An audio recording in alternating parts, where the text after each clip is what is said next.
Agora vamos observar o que acontece quando colocamos uma carga negativa. Inicialmente, vamos limpar o quadro para criar a nova situação. E para isto, considere o ícone que fica no canto inferior direito, onde iremos apagar toda a simulação existente, ou seja, voltamos à condição original. Veja que no menu apenas a opção campo elétrico ficou ativado. Você, se desejar, também pode desativá-lo. Eu vou ativar a grade para facilitar a colocação da carga. Então, eu vou colocar uma carga de prova negativa nesta posição.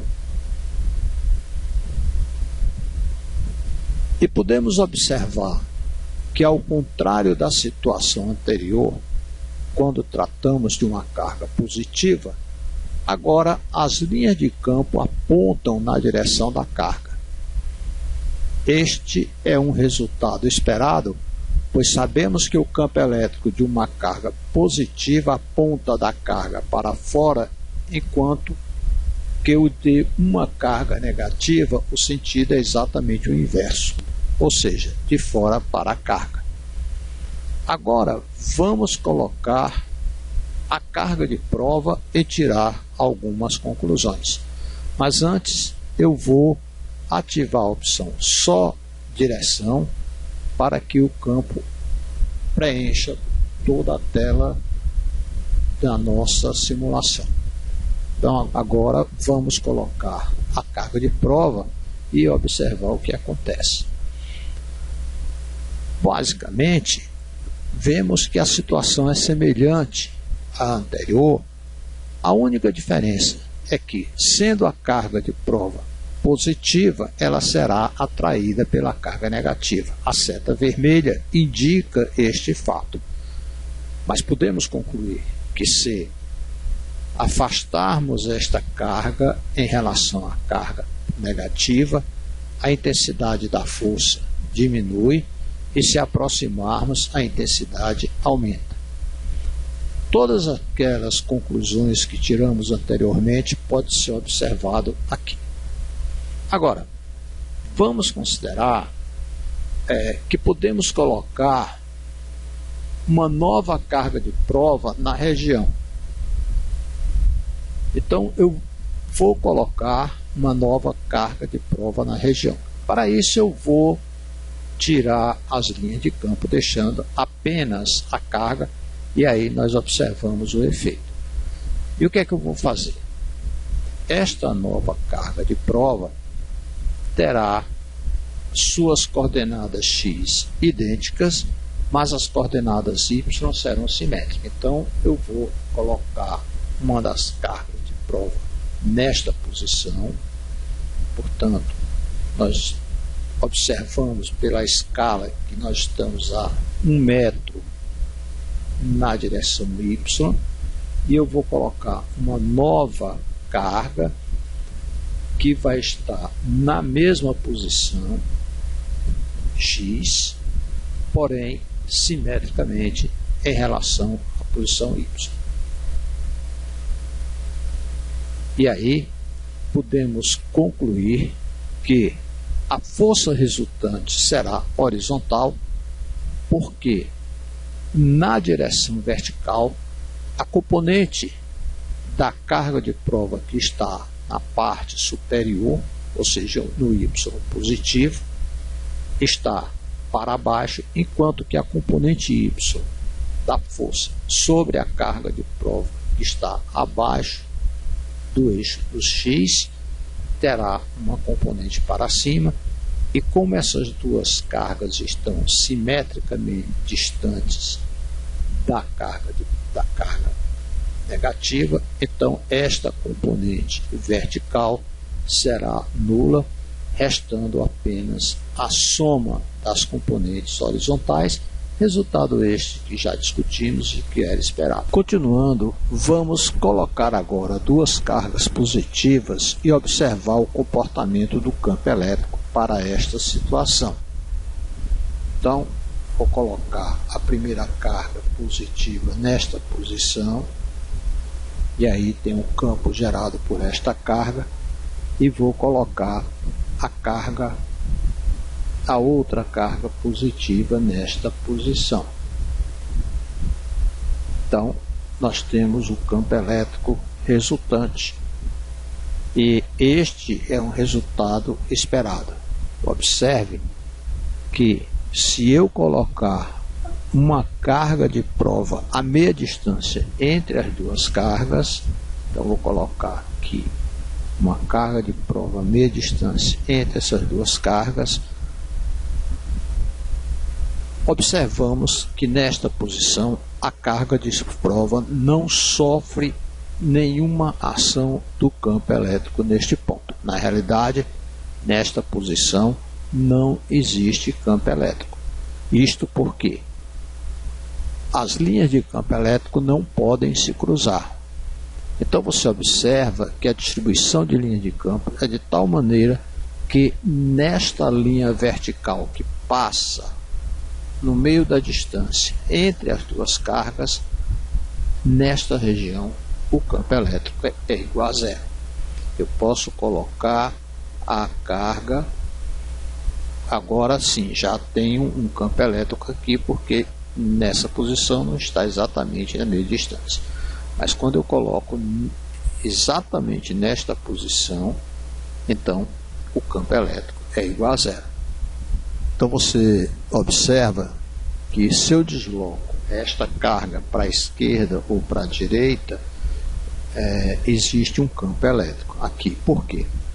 Porque nesta situação, esta carga de prova está mais próxima da carga da esquerda, então existe um campo elétrico para a direita. Já nessa situação é o inverso. Quanto mais próximo eu estiver da carga à direita, maior é a intensidade do campo elétrico, apontando da direita para a esquerda, como indicado aí na figura. Bom, vou voltar aqui para a situação que nós havíamos colocado. Podemos simular várias situações. Lembra do problema que já resolvemos quando discutimos o conjunto de cargas colocadas no vértice de um triângulo equilátero? Vamos tentar reproduzir aquela situação para entendermos a solução apresentada no lá. Era dito que duas cargas Q são colocadas no vértice de um triângulo equilátero e uma terceira carga de valor 2Q é colocada no terceiro vértice. Desejamos determinar onde uma quarta carga de mesmo valor deve ser colocado, de modo que o campo elétrico no centro do triângulo deve ser nulo. Então, nós já sabemos o resultado desse problema e vamos tentar visualizar a partir desta simulação. Primeiro eu vou tirar as linhas de campo e vou reproduzir aproximadamente aquela situação. Então, eu vou colocar uma carga de prova nesta posição e vou colocar uma carga de prova nesta outra situação aqui.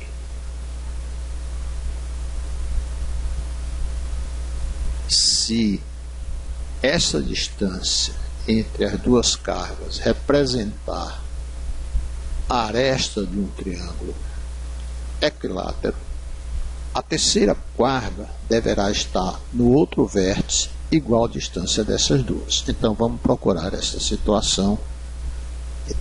Como é que eu faço isso? Eu vou medir a distância entre essas duas cargas. Então eu vou colocar primeiro a minha trena nesta posição.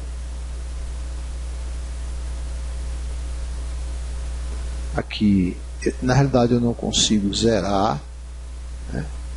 Eu não consigo fazer com que aquelas duas cruzinhas se igualem, sempre vai ficar um valorzinho pequeno, mas vai. mas eu vou admitir que esta posição é a posição 0, então vamos determinar a distância entre as duas cargas. Eu já havia feito os cálculos anteriormente, antes de fazer essa simulação, e eu tenho aproximadamente o valor onde eu devo colocar as cargas para facilitar o nosso trabalho. Então, eu vou procurar colocar essas duas cargas em posições idênticas que eu havia encontrado anteriormente. Então, vamos... Opa! É difícil você fazer coincidir exatamente numa posição que obtém aquele valor. Por exemplo, um valor ideal seria 300. Onde é que eu vou encontrar exatamente 300 ao movimentar esse cursor? Na realidade, este lado aqui deve ficar fixo. Eu tenho que movimentar este até obter o resultado que eu quero. Então você vê que é muito difícil você obter o valor 300. A gente até passa por ele, mas não consegue parar. Pronto. Aqui aproximadamente 300, já que eu estou falando em termos de centímetro, eu estou trabalhando com 4 algarismos significativos. Eu vou colocar essa carga nesta posição.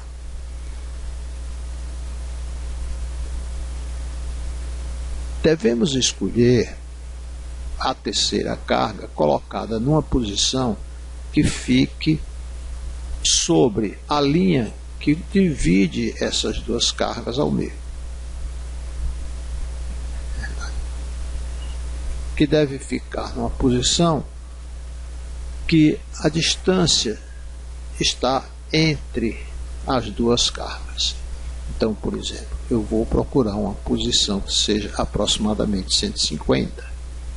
É outra situação difícil, mas a gente fica procurando até encontrar um valor mais próximo, que a gente às vezes passa por ele, mas é muito sensível. Pronto, aqui tem o valor.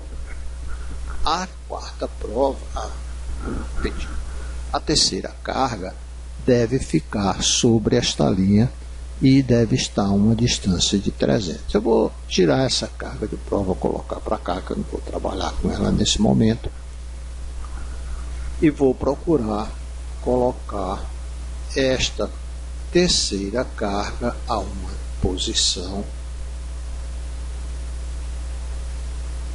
cuja distância daqui para cá seja aproximadamente 300. Então ela seria mais em cima. Então vou ter que descer estas duas cargas aqui. Você vai ver que a complicação fica grande nessa simulação pela falta de um ajuste fino. Eu já tenho que colocar mais uma vez que essa distância daqui para cá é 150, já fica difícil de medir esse valor. Você vê que já não é a mesma coisa. Esse valor aqui já não dá 300 como tinha dado anteriormente, então vou ter que modificar mais aqui, ou puxando um pouco essa carga para um lado.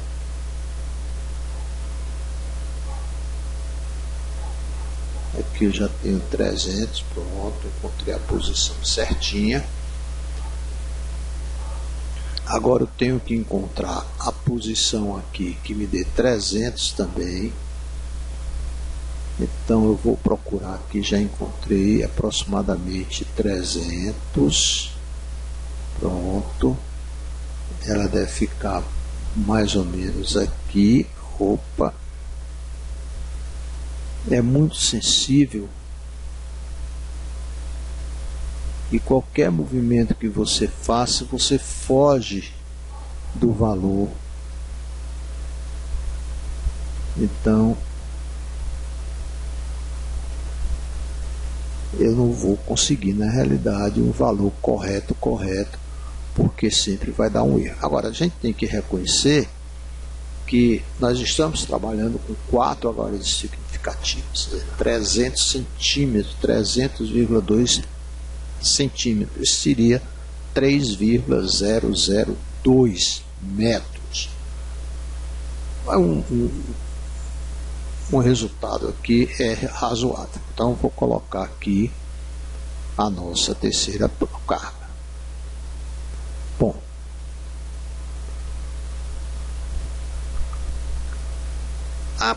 a carga, o problema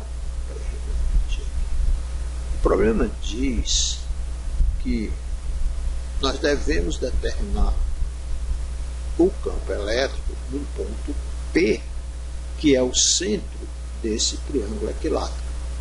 E nós sabemos que este ponto é igual a L, que é a aresta do triângulo, dividido pela raiz quadrada de 3. Então, se eu considerar que esse valor é 300, é 300.2 dividido pela raiz quadrada de 3, eu vou encontrar aproximadamente uma distância de 173 centímetros em relação a este ponto aqui. Então vou pegar esta posição, jogar para cá e vou puxar ele até encontrar o valor de 103,3 centímetros. Mais uma vez eu tenho que fazer isso. Pronto, esse é um valor aproximadamente 173,3 e 173,4 é um bom valor. E aí eu vou colocar este elemento aqui nessa posição. Então, agora eu vou guardar essa por enquanto eu vou guardar este. Então, essa é a nossa representação inicial. Nós tínhamos 3 cargas, só que o problema dizia que a carga que estava naquele vértice lá em cima, ela tinha um valor 2Q. Então, como é que eu vou resolver esse problema? Porque já que eu não posso modificar os valores das cargas, muito simples, eu coloco lá em cima uma nova carga. Então, eu vou ficar nesta posição com a carga 2 vezes Q. Aí você vê que o campo elétrico já não era zero, como é no caso de todas as cargas fossem iguais. Então, existe um campo elétrico para baixo. Consequentemente, a minha quarta carga deve estar sobre esta linha vertical, que divide a distância entre essas duas cargas horizontais ao meio. Ela deve estar nesta posição e deve estar abaixo da linha horizontal, de tal maneira que o campo elétrico na posição em que se encontra a carga de prova seja igual a zero. Então eu vou ter que colocar uma quarta carga, procurando colocá-la numa posição em que o campo elétrico seja igual a zero. Vamos ver. Opa! De primeira encontrei a posição correta. Lembra que quando nós fizemos o problema, na realidade, se você observar, ainda tem um pontinho vermelho lá indicando que essa carga deve ficar um pouquinho mais acima agora, de modo que o campo elétrico nessa posição é igual a zero. Lembra que quando resolvemos o problema, encontramos uma raiz quadrada de um valor cuja solução era mais ou menos o valor determinado, que era L sobre raiz de 3. Era mais ou menos L sobre raiz de 3. E naquele momento nós discutimos onde estava a quarta carga. Na posição L sobre raiz de 3 ou na posição menos L sobre raiz de 3. E aí concluímos que ela deveria estar na posição menos L sobre raiz de 3. E então nós estamos mostrando nessa simulação que aquele resultado algébrico que resolvemos o problema através de uma equação de segundo grau realmente é verdade para a situação descrita no problema, mostrando a eficiência dessa simulação que nos auxilia no aprendizado, que é importante e estimulante para o aluno que está cursando uma disciplina em que esses conceitos são extremamente abstratos e que você pode, como professor, utilizar esta simulação em todos os níveis. O FET tem a vantagem de poder ser usado tanto no ensino fundamental, como no ensino médio, como no ensino superior. É a grande vantagem. Eu sugiro que vocês utilizem esse simulador nas suas aulas.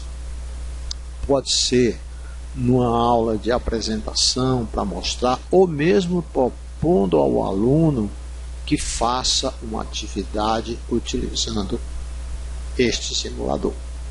Obviamente, você deve aprender a utilizar. Não é difícil. Tem uma série de atividades propostas no próprio programa que você pode fazer. Alguns, infelizmente, são em inglês, mas já existem boas atividades colocadas em português. Eu acredito que com um pouco de esforço, mesmo sendo colocado em inglês, você consiga resolver o problema. É isso. Com isto nós terminamos o nosso objetivo, que era mostrar a funcionalidade desse maravilhoso programa.